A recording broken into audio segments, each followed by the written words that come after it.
May mga paghahanda na sa ilang probinsya para sa bagyong Egay at sa Catanduanes bawal nang maglayag. Pero may bangka roong nagkaaberya dahil sa laki ng mga alon.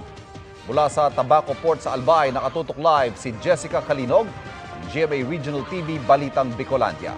Jessica. Ivan, Pia, sa pinakahuling tala ng Pag-asa, mas lumakas pa bilang severe tropical storm ang bagyong Egay habang gumagalaw ito pakanluran. Ang ilang lugar sa bansa nakararanas na rin ng pag-ulan at malakas na alon sa karagatan. Maulap at pabugso-bugso ang malakas na ulan sa Catanduanes. Ayon sa Pag-asa Catanduanes, maalon din sa ilang baybayin ng probinsya. Sa Karamuran, pinagtulungang itabi ng mga residente ang isang pabalik ng motorboat na sumadsad at tumaob dahil sa alon. Ang mga sakay nito nasaklolohan ng isang kasalubong na motorboat. Alas 5 ng umaga pa lang, naglabas na ang Coast Guard ng no-sail policy o pagbabawal sa maliliit na sasakyang pandagat na maglayag.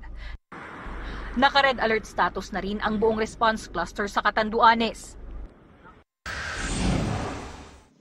Handa na rin daw ang Quezon Provincial Disaster Risk Reduction and Management Office sa posibleng epekto ng bagyong Egay. Ayon sa Pag-asa, inaasahang unang maaapektuhan ang mga bayan ng Infanta, Real at Polillo Islands. Nanawagan ang PDRRMO sa mga residente na sumunod agad kung palikasin sila. Malakas na ulan at hangin naman ang naranasan sa Isabela ngayong hapon.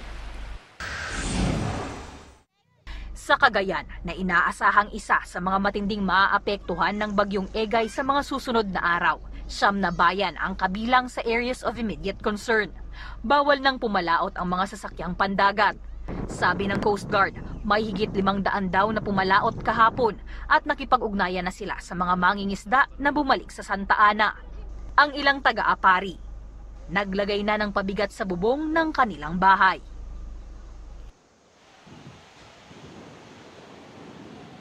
Ivan, sa kabila ng no-sail policy ng Coast Guard ay normal pa rin ang naging operasyon o naging biyahe ngayong araw ng mga roro mula rito sa Tabaco Port patawid ng Catanduanes at pabalik.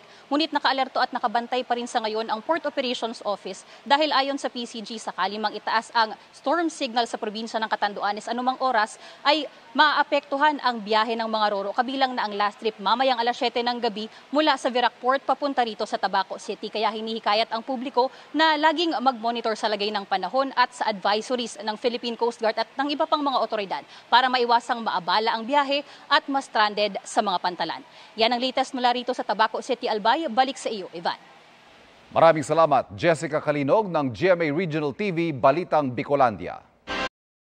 Magandang balita mga kapuso, kahit ano pa man ang oras, mapapanood ang 24 Oras Weekend at iba pang newscast sa youtube.com/GMA News. I-click lamang ang subscribe button. Sa mga kapuso abroad, maaari po kaming masubaybayan sa GMA Pinoy TV at www.gmanews.tv.